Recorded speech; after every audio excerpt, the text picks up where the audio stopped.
Hello. In this video we're going to find the 6 trigonometric functions of an angle. And what I want to point out is that I found books and they posed basically this, what will turn out to be represented by the same right triangle, and therefore you'll have the same 6 trig functions and in 6 ratios. But the question is asked in different ways, but it's really the same kind of question.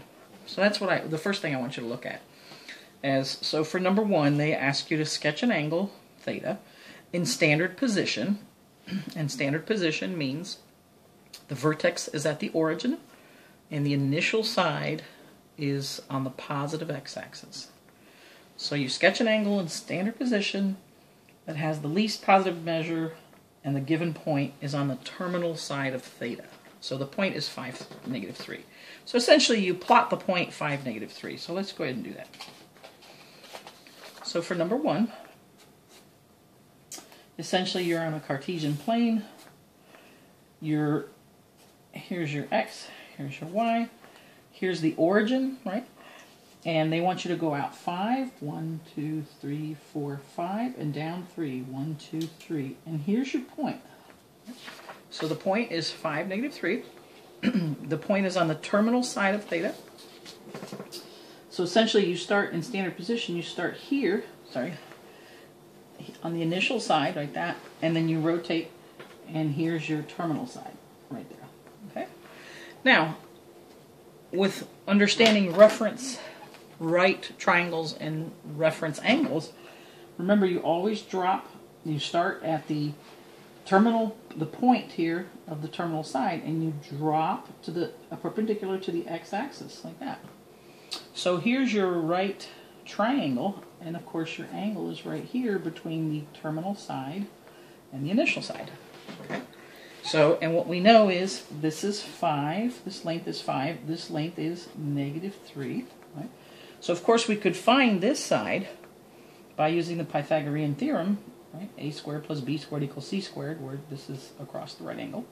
So we could say -3 squared plus 5 squared is equal to, let me call it my radius or my hypotenuse, either one. We'll say r squared.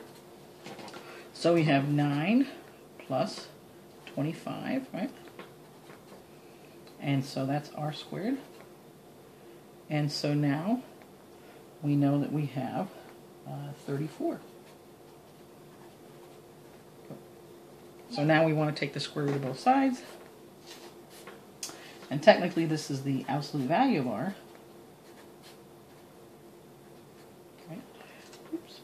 And so technically you have plus or minus square root 34 is the radius, but we know the radius has to be positive, so we really just take the square root of 34. Okay? Now, the nice thing about this is once you've gotten all this together, right, and now I can actually say r is square root 34, and you've got your picture that represents everything. Now you can go through all your trig functions based on this triangle. So let me go ahead and do that. And I'm going to do sine, cosine, tangent, and then their reciprocals. So I'll say sine of theta, even though I don't know what theta is, I know its ratios, is going to be y over r. So that's -3 over square root 34. I don't think I'm going to have enough room. I think I'm going to have to go down. And by the way, a lot of books like to rationalize. I'm fine with this, but if you want to, you could rationalize by multiplying by 1. And then you have negative square root 34 over, -3 square root 34 over square root 34. Right, there's that negative sign there. All right, so then you'd have cosine would be x over r. So 5 over square root 34. And again, if you rationalize, you're going to get 5 square root 34 over 34. Tangent, it's going to be y over x. So -3 over 5. And then you have the reciprocals. So cosecant is going to be, now let's just flip this one, so square root 34 over 3, and of course it's negative. and then secant. So we'll split this, square root 34 over 5, and finally cotangent is negative 5/3. Let me just check that you can see all this. Yeah. Okay, so there's your 6 trig functions, and it represented this right triangle, and this right triangle came from this question. Okay. Now let's look at the second question. An equation of the terminal side of an angle theta in standard position. So again, you have all that terminology where standard position is vertex at the origin, initial side at the positive x-axis. And here's the equation you're line, 3x plus 5y equals 0, and we're only looking for x positive.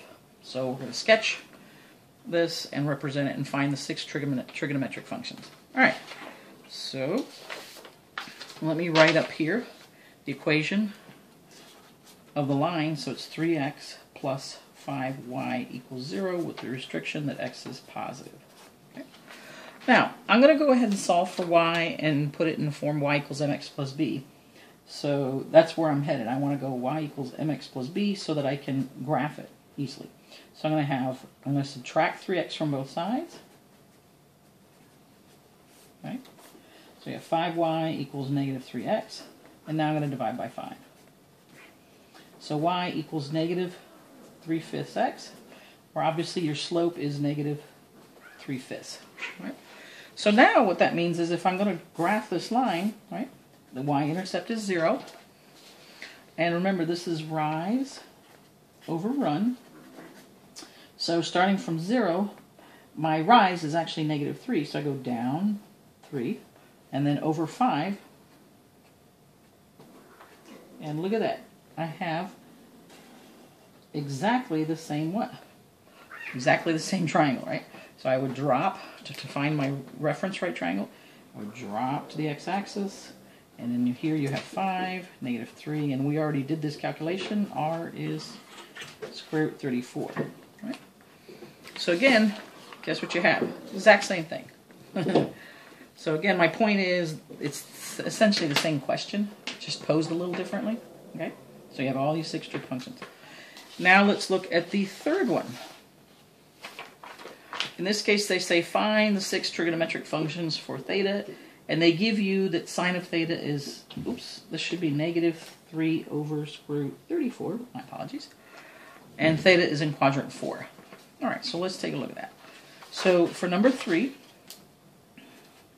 they give you sine of the angle, even though you don't know what the angle is, it's negative 3 over square root 34, and theta is in quadrant 4. All right. So I know that what I'm going to do is represent some kind of triangle here in quadrant 4 where this is theta. Okay. And now what I know is sine of that angle is y over r, and so I know y over r is negative 3 over square root 34. Well, this negative sign really could go with the 3 or the negative 34 in most ratios, but in our case we know the radius is always positive, so I know this negative 3 must be with the y coordinate. So what I know is y is negative 3 and r is square root 34. Okay? Which allows me now, using again the Pythagorean theorem, to find x. Right? So I have x squared plus y squared equals r squared. So sum x squared plus negative 3 squared has got to be square root 34 squared. Right? So you'd have x squared plus 9 equals 34. Right? And now when we go to subtract 9 from both sides, we'd get that x squared equals 25. Take the square root of both sides. We have the absolute value of x is plus or minus 5. Now, oh, sorry, it's actually, I already did 2 steps at once. Let me not do that. Oops. Let's do that. And now x is plus or minus 5. There we go. So now what I know is x is either positive or negative 5, but because I know this is in the angle's in quadrant 4, I know x must be what? Positive. All right, so now I can write x equals positive 5, y is negative 3, r is square root 34. Okay. So again, we have the what? Exactly the same triangle, right? And so then when you go to answer that question, you'd say, oh, okay, here you go. Here's your 6 trig functions. Obviously the one was given, but then the rest you can come up with knowing your definitions. Okay, so there you go. We really answered 3 different questions that were really all represented by the same right triangle and just using your definitions of the trig functions. Thanks so much for listening.